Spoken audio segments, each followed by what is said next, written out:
UFC Paris just ended at the Accor Arena and it was absolute fireworks. Let's speak about the entire card. Let's speak about how Nassourdine Imavov emerges as probably the #1 contender after his dominant performance against Kai Borralho. Let's speak about BSD squashing the hype train that was Mauricio Ruffy. Let's talk about the fighting nerds going 0-2 on this card. There's a hell of a lot to talk about and I want to do it all in this video. So this card was absolute fireworks, boys. Like, I enjoyed this card so much. Out of 14 total fights, there was 11 finishes. And out of those 11 finishes, 9 are knockouts. I mean, I like jiu-jitsu. I do jiu-jitsu myself, but I definitely like seeing the knockout better. And there was 9 knockouts. That's actually record tying in UFC history. That's the maximum. The most number of knockouts there's ever been on a UFC card is 9. And UFC Paris ties it today. Unfortunately, the main event didn't end in a knockout. Not unfortunately for me, because I actually bet on the over 4.5 rounds at odds of -180 in that spot. So I'm glad it didn't end in a knockout. But boy, oh boy, they landed some knockout blows. The only reason I bet on that was because I knew both guys have elite durability and elite chins. But let me tell you something now. If some of those punches landed on lesser men, they would be knocked out. I think some guys in the top 10 of the middleweight division would have been knocked out. I mean, I could see the other #1 contenders, RDR and Fluffy Hernandez, potentially getting knocked out by some of them blows that not only Imavov landed, but also Kai Borralho. Something I noticed, and I don't know if you noticed this one as well, boys, but as I was watching the fight, Imavov would crack Kai Borralho with massive shots. And when he would do that, Borralho would almost instantly come back with his own massive shots. And it caught Imavov. Like, I saw this 3 or 4 separate times. Let me know if you see this as well, because I was thinking, like, this is deja vu every time it happened. 3 or 4 separate times when Imavov rocked Kai Borralho, he would rush in for the finish, or at least to put more hands on him, and he would get caught with a big shot of his own. You know, both of those guys were swinging heavy lever, even though the fight never really looked close to being finished, you know. So I feel like it was a good bet, but it was sweaty at times, you know. They were swinging, and I guess the tail of the fight was just Imavov's just the better striker, you know. And I did say that in one of my breakdowns earlier. I thought Kaio would get the win, but I was flip-flopping, and by the end of the week, when I did my live stream, which I do every week, Parlay Madness, on this very YouTube channel, I said live that I'm flipping and I might be picking Imavov now because the fight's super, super close. And I just thought if Kai Borralho didn't get the takedowns, then he was going to be in trouble. And that's exactly what happened, right? The tail of the fight was that Kaio's wrestling is just not good, man. And I think we kind of saw it exposed in that fight. It had already been exposed in multiple fights. The Michel Oleksiejczuk fight, even though he managed to get 3 takedowns and a submission win, I still believe that his wrestling got exposed in that fight. Even in some other fights he's fought, like, his wrestling has never looked that good. You know, he had a decent double leg, but outside of that, he didn't have much, and you could see it clearly here. He just couldn't take Imavov down. He didn't get one takedown. He almost got one, like he tried a trip, and I thought that may be how he would get Imavov to the ground via trips, but even the trips weren't working. Something I think Borralho could have done a little bit better is use the cage push and cage control to his advantage. Like, it was pretty close on the feet. It's crazy because I thought Imavov clearly won the fight, but I also thought the exchanges were extremely close, and 1 or 2 big shots could have swung the round for Kai Borralho, even though he was cleanly beaten. Now, I think if he used the cage control and cage push better, I know it's a boring tactic, but it works. Go and ask Martin Badai. Go and ask Phil Hawes, who specifically used cage push to beat Nassourdine Imavov in one of Imavov's first fights, a fight that I bet him in, and I was really annoyed because he couldn't get off the cage. Go and ask Jared Cannonier. In his very last fight against Imavov, he was pushing Imavov up against the fence, up against the cage for the majority of some of those rounds, and I feel like Kai Borralho could have done it. Kaio did do it, right? In the first round, the end of the first round, he pushed, and it was the only round I gave Kaio. He pushed Imavov up against the fence, and it clinched the round in my scorecard, right? And then I thought Imavov won all 4 rounds after that, and the judges agreed with me, you know, 150-45 and 249-46 is what that means is one judge scored all 5 rounds for Imavov, and the other 2 judges scored 4 rounds to 1 for Imavov. And I agreed with that. I scored it 4-1 to Nassourdine Imavov. Let me know in the comments what you scored it, because I saw a few people saying it was 2-2 going into round 5, and I was thinking, like, damn, you wishing on a star, man. Like, it could be 5-0. I personally have it 4-1, but 2-2 would be kind of crazy. Or I should say I had it 3-1 going into round 5, but I thought it could have been 4-0 conceivably. So it's interesting, what are the UFC going to do after this? Because Imavov, it's not like he had like a breakout win in the fact that, you know, he dropped or hurt or wobbled or finished Kai Borralho. But I feel like in Paris, that crowd was going crazy, by the way. And in Paris, capping off a crazy event, you know, a record-breaking event or a record-tying event, I feel like he does have some hype around him after that win, even though there wasn't a finish. And I do feel like the UFC could put him in to face Khamzat Chimaev. Now, I guess we're going to have to see what happens with Rene de Ridder and Fluffy Hernandez. That fight goes down, I don't know exactly when it is, but I don't think it's too long away, like in the next 6 weeks or so. I feel like if someone gets a finish in that fight, and I kind of am predicting a finish there, maybe we'll speak about that a little bit, but whatever happens in that fight, if it's a finish, you kind of imagine that he's going to jump Imavov, you know, whoever wins that fight, especially if they get a finish. But I will say that that's like 4, 5, 6 weeks away or whenever it is. So the UFC might not want to wait that long. They might want to get Khamzat back in there straight away because Khamzat's a star. I went live to see Khamzat versus Dricus du Plessis in Chicago. And let me tell you something now. Khamzat Chimaev is a superstar. One of the biggest stars in the sport, on par with Ilia Topuria. So they might just want to get him back in there ASAP. And he's probably going to beat Imavov. Let's be real. I mean, Imavov, he's a good striker. But, I mean, Khamzat has an elite chin as well.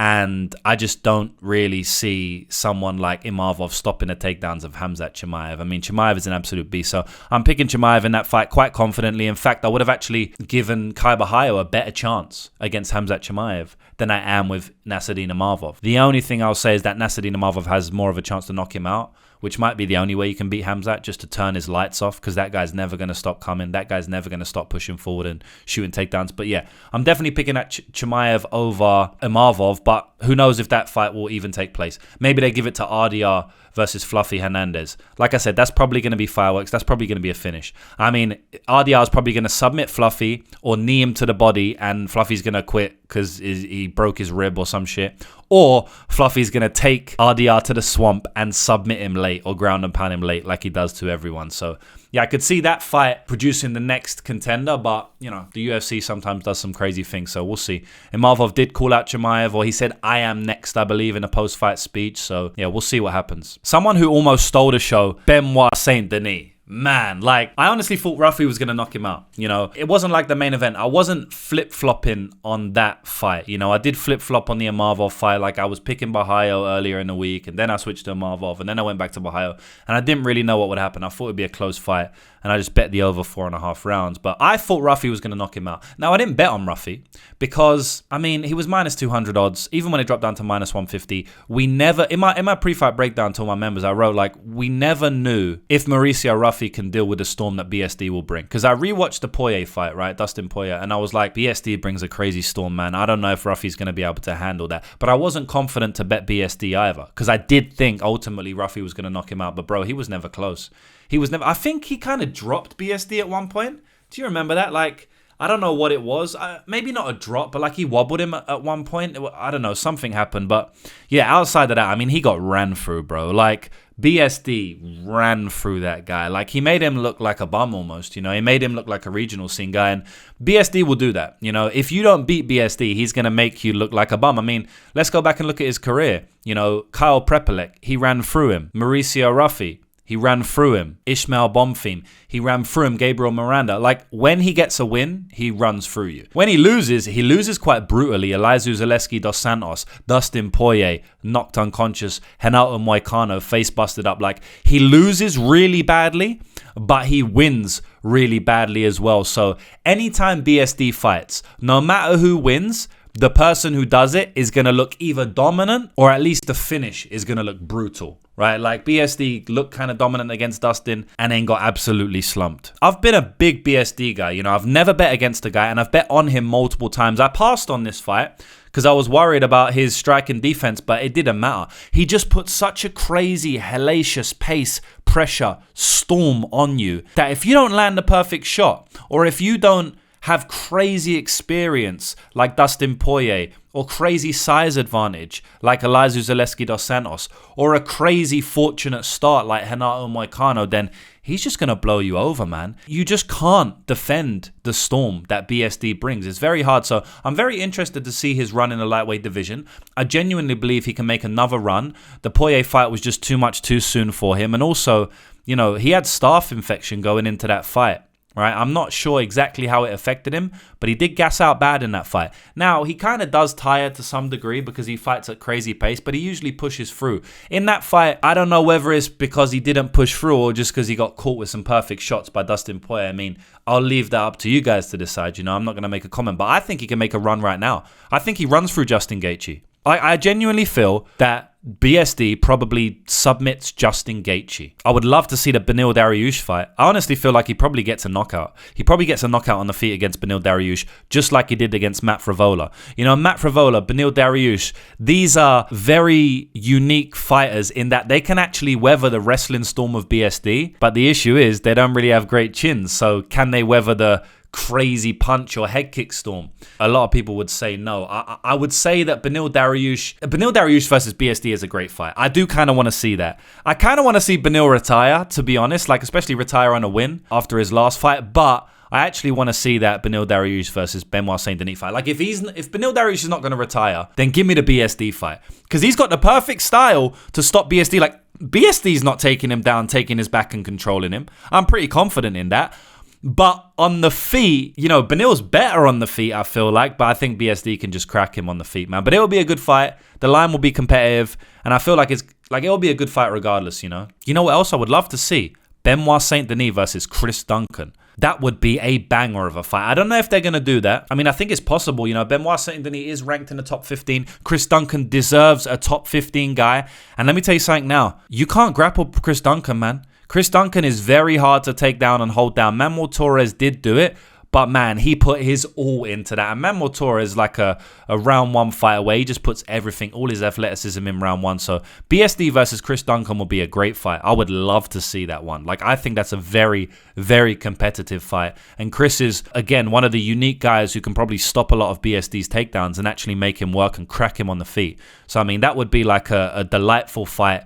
And if Chris wins that fight, you know, I'm a big supporter of Chris. If Chris wins that fight, I mean, you're talking about title contention after one or two fights. I mean, BSD, this is a guy who fought Dustin Poirier, who's going to be next in line for the title, and he's just ran through the hype train in Mauricio Ruffy. So anyway, I don't want to play matchmaker because we don't know what the UFC is going to do, but whatever happens next, BSD is cinema, and you cannot miss a Benoit Saint-Denis fight for as long as you live until he retires. Many other finishes, so many other talking points. We got Ante Delia, who's a new player in the heavyweight division. I don't know if you guys saw Tom Aspinall, but he actually cried when Ante Delia won the fight. Those guys are good friends, training partners, and obviously Tom was super emotional when he got that win.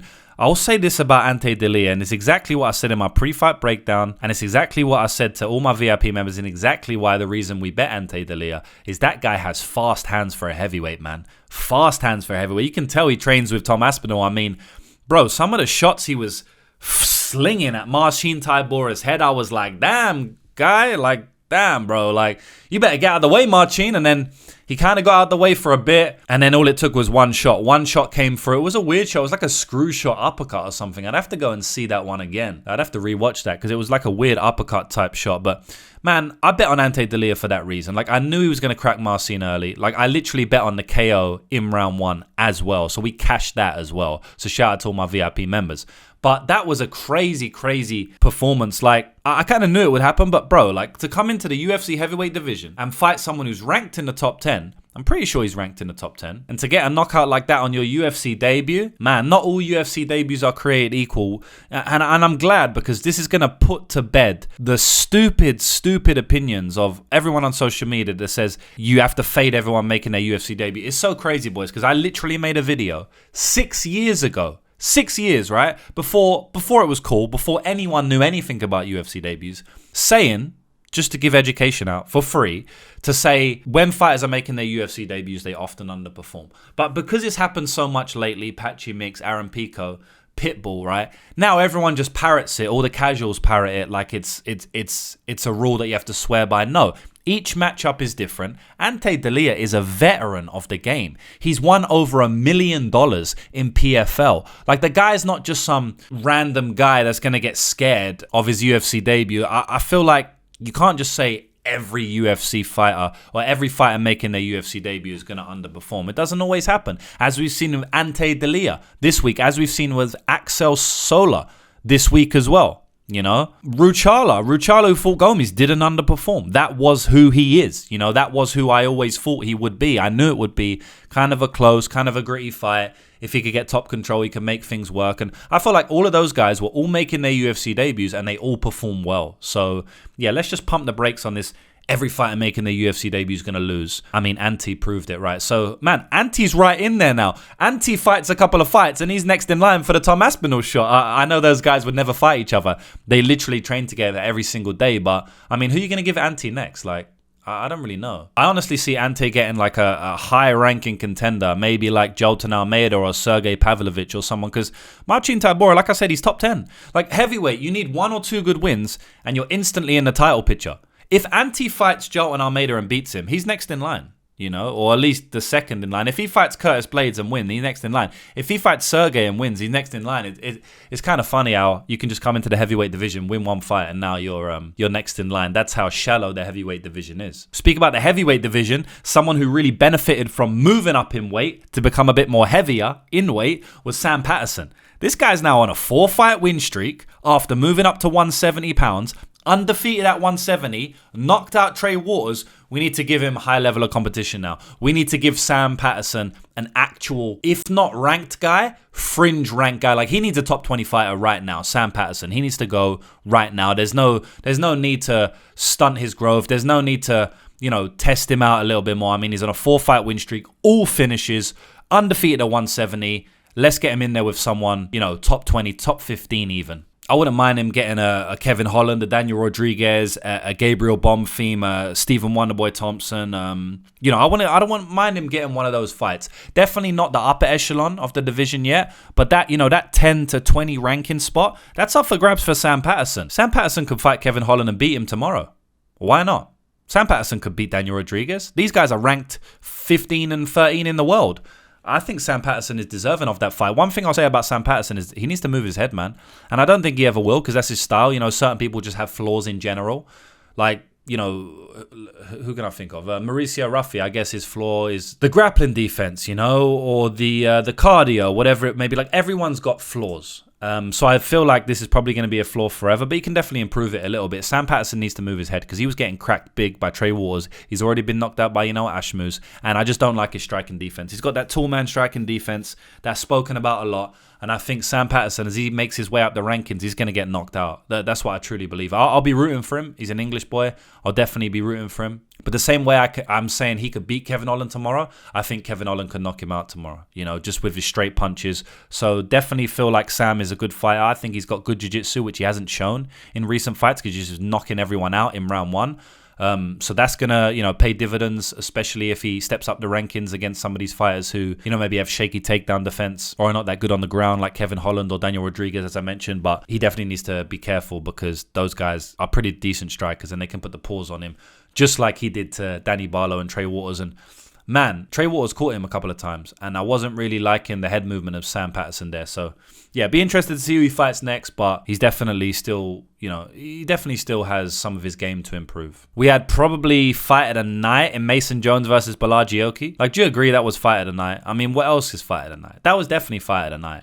It was electric for me because I bet on Mason Jones, just like I bet on Sam Patterson to finish. I mean, it was a good card for me, boys, right? Like, all of my bets cashed for the most part. I only missed 2 bets. That was the Modestas fight to go to a decision. That was a weird one. That was massive odds, that missed. And I also missed Reese McKee. I cashed 7 other bets in a row. And I cashed some long shot bets. Ante Delia KO round 1. And I even cashed a long shot parlay and stuff like that. So yeah, it was a good card for me.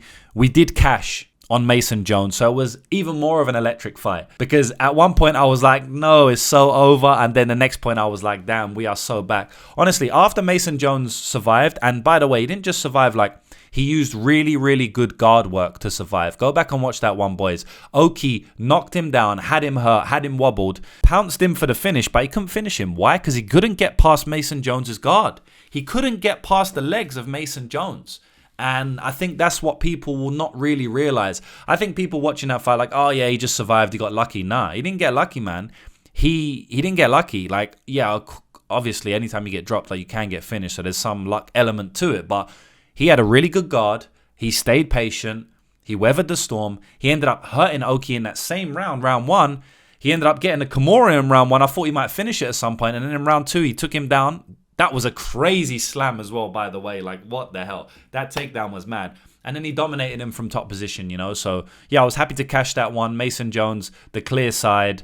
And, man, Mason Jones, like I keep on saying, like, when the UFC brings these people back, you know, after they've been cut from the UFC, if you earn your way back in the UFC like Mason Jones did, like Reese McKee did, to be fair, like Modestas Bukauskas did, like Yusuf Salau did, like Carl Dorcas did. Like, when you're cut from the UFC and you make your way back, I think that you deserve to be there. Like, the UFC are not stupid. They know who they're going to cut and they know who they're going to bring back. And if they've brought you back, there's something special about you. It shows real growth and improvement, in my opinion. And I think we've seen that in Mason Jones. Like, I'm not going to say he's a massively different fighter. I just think he's a little bit more seasoned. He's probably a little bit better striker. He's a little bit better at jiu-jitsu.